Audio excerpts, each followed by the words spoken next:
Welcome to MLB Network's Studio 42 with Bob Costas.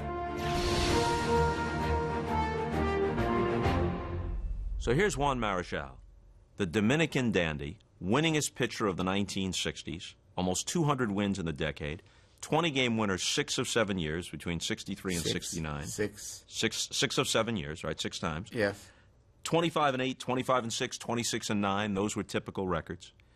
You won 243 career games and pitched 244 complete games, 52 of them shutouts. And yet I think, and I'd like to see if you agree, that you're underrated.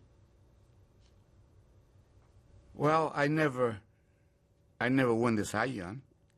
And when you show those numbers to anybody that knows baseball, they wonder. I said, what happened to this guy? He won so many games, so many times, 20 or more games, and never win the Cy Young.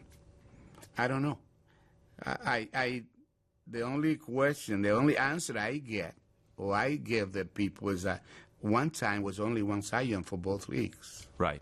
Until 1967, there was only one. Yes.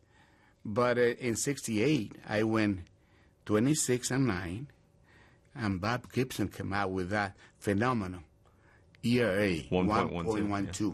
You know, I'll give you 3 reasons why you never won the Cy Young. Yes. Sandy Koufax, Bob Gibson, Don Drysdale. And then throw in Whitey Ford one year. 65, Dean Chance. Right. Yes. So I tell them, well, it was a lot of good pitchers in that era. So many good pitchers. After 68 season, they lowered the amounts because Gibson, myself, he came out with that 1.12 ERA. I come out with 26. He won 22 games. I think he lost 12.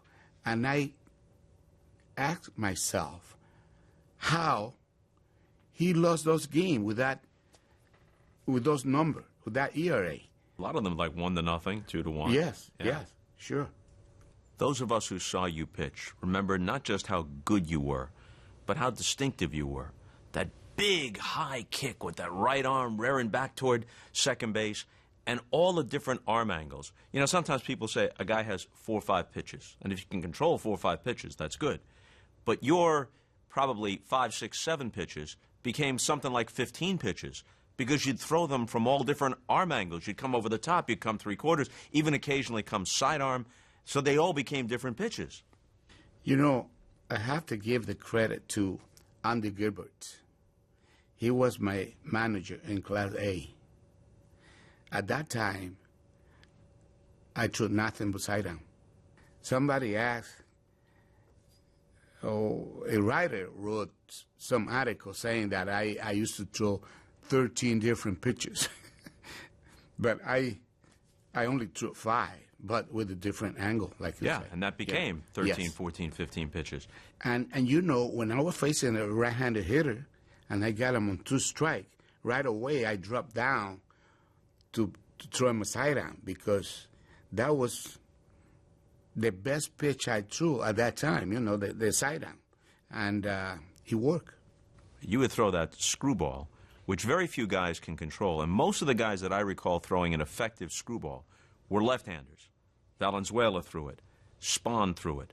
Tug McGraw threw it. Carl Hubble. Carl Hubble, of course, way back when with the original Giants, the New York Giants. But you threw that screwball, which made you much more effective against left-handed hitters because it breaks away. Yes. You know, when I learned how to throw overhands, the Giants used to have a pitcher from Puerto Rico, Ruben Gomez. Uh-huh. He used to have the best screwball from right-handed. So I asked Andy Gilbert, I said, Andy, how you throw a screwball? He said, Juan, I don't know, but I think it's the opposite of any other pitcher. You know, you throw fastball, you throw curve, you throw slider. I think this pitcher, screwball, is backward. You know, you have to turn your arm this way. So he showed me a little bit how you have to turn your arm. Since that day, every time I was on the field that I have the opportunity to play catch with somebody, I just turn the ball over turn the ball over, and that's how I learned my screwball.